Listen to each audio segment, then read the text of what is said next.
Presented by LK Entertainment.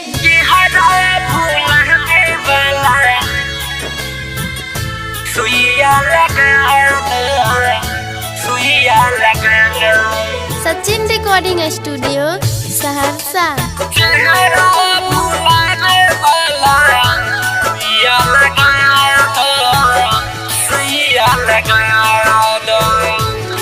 तोहर जितना पैसा होई डॉक्टर देहबू बतला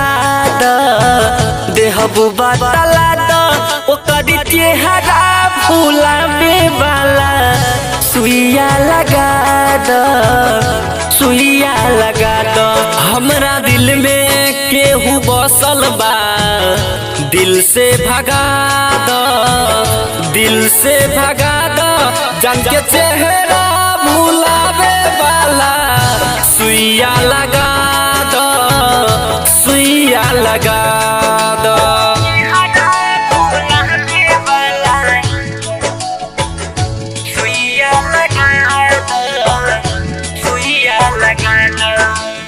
Sachin Recording Studio, Saharsa.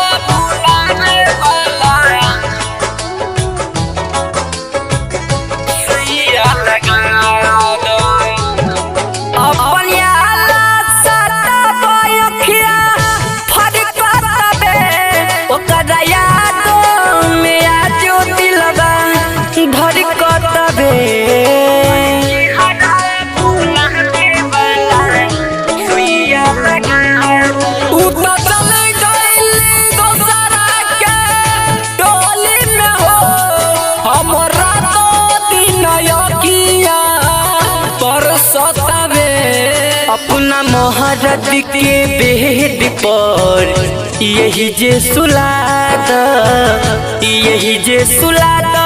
जान के चेहरा भुलावे वाला सुइया लगा दो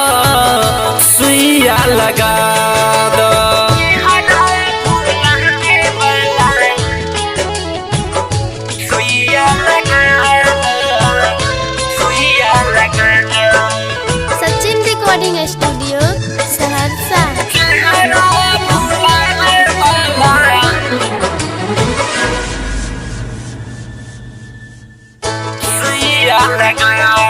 अब न घुट के हम जिए पाइब हो प्यार में सफल भइले इहे गुनगुन नाइब हो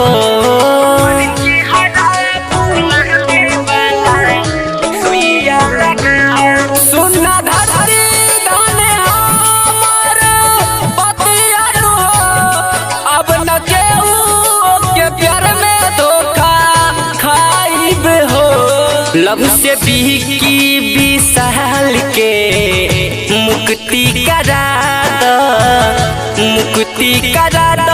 जान के चेहरा भुलावे वाला सुइया लगा